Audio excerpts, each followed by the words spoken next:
This is a video on culture powers, handling them and creating them. And it's somewhat in the context of businesses and organizations who might pay me money to teach them how to handle this. Now, I know there are culture consultants for businesses already out there, lots of them. I'm talking about for executives, the people who really design and run the thing. And enable the other people to be deployed well and get things done. I'm talking about the top people. I'm really not talking about the little, here's how you deal with a manager who's a different culture than you, and here's some nice conversations and all. And to be honest, that's a largely um, female human resource professional group of consultants. I'm not that style, and I'm not that level in the organization. Um, and I'm after bigger hits than you get, I believe, from that kind of very, very incremental soft touch approach. So let's give it a go and see how it goes. Cultures of business origin and development. And there's a culture of risk. There's a culture of investment. There's a culture of high performance. And most businesses weave these together well. And they emphasize one over the other at different points in time. Risk, investment, and high performance. There's also a culture of perfecting execution. And this is sort of a competitor to the other three because it's often in a either or, risk or perfecting execution, investment or perfecting execution, high performance or perfecting execution.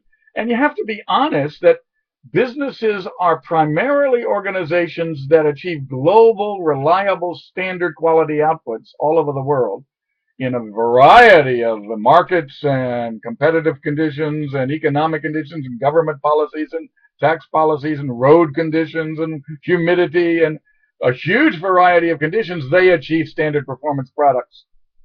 And they do it with various kinds of managers and employees all over the world. It's a miracle of achieving global standard reliability out of terrific variation.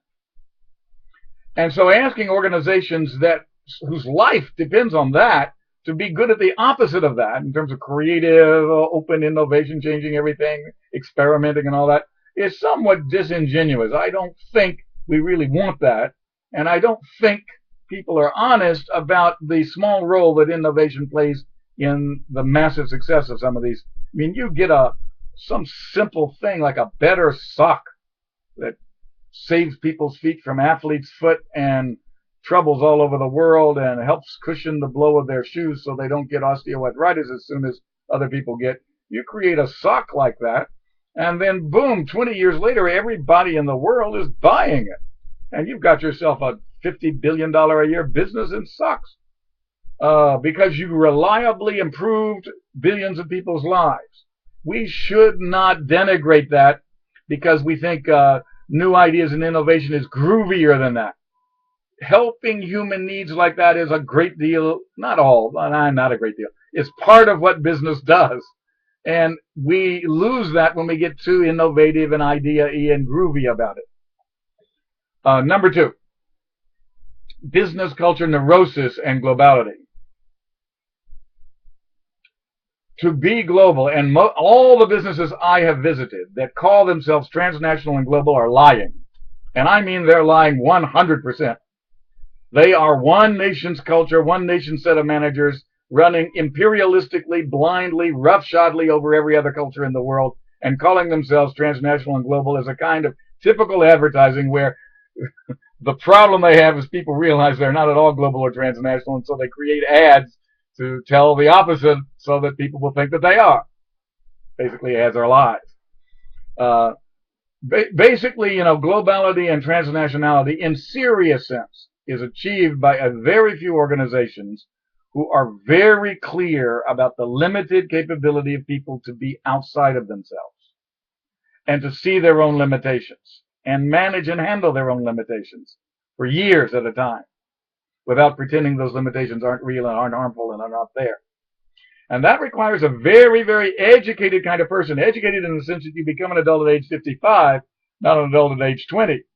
At age 20, you discover you might one day be an adult by getting 90% of your contents, which were written into you by your society, your school system, your teachers, your parents, and your friends, and your media, and undoing that 90% of you with brand new, better habits from the best in history, the best in contemporary world, which you first ran into at college. But that starts the adulthood journey. It takes 30 years to undo those past routines, to find them, to undo them, and to rehearse better routines. And so if you work hard at age 55, you become an adult, in that none of your actions, reactions, and emotions and attitudes can be predicted from where you were born and raised. By that definition, there are extremely few adult managers in business. The absolute, I mean, when I test it, I can go through 8,000 managers in a 200,000 person company and find 2 adults. And I mean that literally. 2 adults out of 8,000 is typical. So one thing you can do is learn what educatedness is and require that your executives get it before you promote them to any position where they pretend to be global or transnational in responsibility. GE sure as heck needs this, desperately needs this.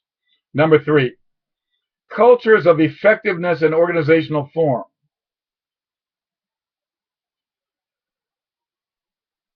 Everybody is shaped by the environments that they and the crises they had to adapt themselves to.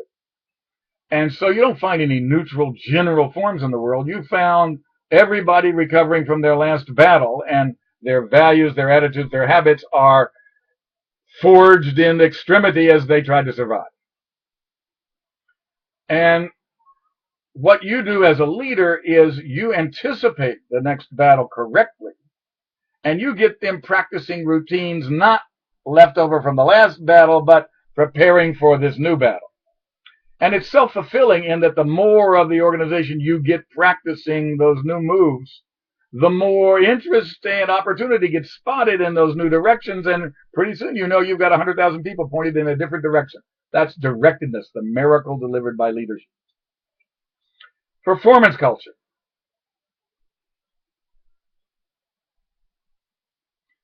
Organization cultures are a sea of internal contending subcultures inside an outside sea of contending world cultures. And out of this, business wants performance. And there are the theatrical performance culture. That's what executives do a lot of. Iconically embodying the terrors of existence and the hopes of humanity in a way that symbolizes each individual employee's struggle to transition into the needed directions for the organization. Joseph Campbell writ large, in the soul of embodied by the symbolic gestures of an executive. That's the theatrical performance dimension. But then there's the meet your number performance dimension and the monkey hierarchy performance dimension of showing where you stand in the hierarchy of all the monkeys in the organization. The problem is that none of these so far are real performance. And you know, Wall Street's a bunch of fools, and greedy fools at that, and short-sighted greedy fools, and Americanized greedy fools. And so they'll take a bunch of present numbers bought at the expense of all the future of the firm any day of the week. So you commit suicide effectively by giving them the numbers they want now. You'll get a bonus. You can get out with a lot of money, and it doesn't matter that the firm you just ruined. And this game has been going on quite a bit in America, and people, ordinary populations, are going to leave capitalism in the next 20 years as they retire and find out that their money has been stolen by Harvard elites on Wall Street. So there's a risky thing. You can get away with it. So I'm not going to say you can't get away with it. You can get away with it, and you can treat everybody as a fool for you to rip off. But you're going to live in an ugly society where you die earlier as a wealthy elite, because in unequal societies, the top guys die earlier. The 1% die 7 years earlier in the U.S. than they do in Nordic Europe and Japan. God's little joke on the rich. You steal from everybody, you make everybody unequal, and you're on top, and you die 7 years earlier. Ask Steve Jobs how much fun that is. You can justify it with philosophy, but it's not fun. So if you want to live long, you have to be able to send a 5-6-year-old kid on the public trains to school without any worry at all that they've been abducted or hurt. You can do that in Japan. You can't do it at all in America. The kid is 30 minutes late for something, and the whole family is just petrified with terror that they're being tortured by a maniac somewhere. Apparently, what do they say? The FBI says 250 to 270 serial killers operating every day in America undiscovered. The number in Japan is 0. Quality, they call it. Quality difference. Of course, it's bought with draconian police powers to put anybody at all without charge in prison for 3 months, and then they renew it for 6 months without any charge being filed. So transplanting across cultures. What do you want to transplant across cultures? Well, you want to transplant leaders across cultures. You want to transfer leadership regimes across culture. You want to transplant products across culture, and individual employees and systems across culture, business practices across culture. And there are 4 things you have to do, and nobody does them. It's incredible. Nobody does them. Nobody that I've measured does them. And as soon as you do them, you look like a genius. You avoid all the Euro Disney mistakes and Lincoln Electric creating piecework pay systems that turn after building factories in Europe and discovering after they built the factory that the piecework pay system the factory is designed around is illegal. Where they built it. You avoid all of that by just doing 4 things. And basically, you put 64 dimensions of the culture of origin of whatever it is you're transferring. 64 dimensions of the culture of target culture you're transplanting to, and you look how that interacts with the 64 dimensions of the thing that you're transplanting. So you have let's say it's Disney. So you have the culture of Disney as a service product along 64 dimensions. The culture of Southern California where it originated, and those interactions, and you get hindrances and helps from Southern California culture to aspects of Disney culture along those 64 dimensions. Then you have another matrix of the 64 dimensions of the Disney culture interacting with the 64 dimensions of the target culture. Europe, Japan, wherever you're transplanting it to.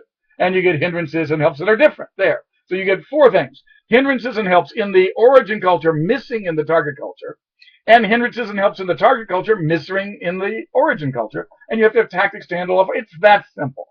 Do that, you're a global genius. Now, no major global corporation in the world ever does that today. None, none, none, none, none. I have never met anybody close. It is simple, it is powerful, it is not expensive, and if you're not doing it, it's because you're lazy and you're stupid. I can't emphasize that enough. It's just lazy stupidity. And Harvard doesn't teach it because they're lazy and stupid. And they don't have a lot of global people at Harvard. And most of the people at Harvard have never done anything, and they got hired by faculty because they did little correlational statistics that don't mean what they say they mean, has no relation to causality. So the people at Harvard don't know the statistics they're using. Henry Roberts, ask him. He invented business school statistics. He was my mentor at Chicago. His last 3 papers proved that the work textbook examples in the Harvard textbook on business stats are 77% wrong in the textbooks that Harvard writes. Solution cultures. This is where you discover that people are only willing to call a solution things that make their worst problems much worse. That perpetuate their worst problems. They will call a solution anything that doesn't solve their worst problems. This has to do with blind neurotic spots in human nature and in group nature. So Americans solve a problem of unequal funding for local schools so that poor people have no schools and that rich people have good schools. And they solve this problem by free choice.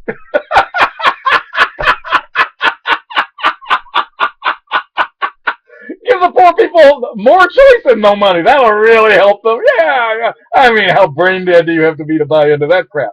And so you can see Americans are only willing to contemplate school solutions that don't change the most important thing, which is make sure the poor people don't get any of my money. And then you end up with poor schools, and the poor people end up killing your kids when they're on their way to school, and you end up having to protect them and worry like nobody's business to die 7 years earlier because you have to worry about your kids 10 times whenever they're late half an hour going somewhere. God's little justice. Love it, love it, love it. God, you have a great sense of humor. So these are some of culture powers. I'll have to do another video because I'm near the limit here.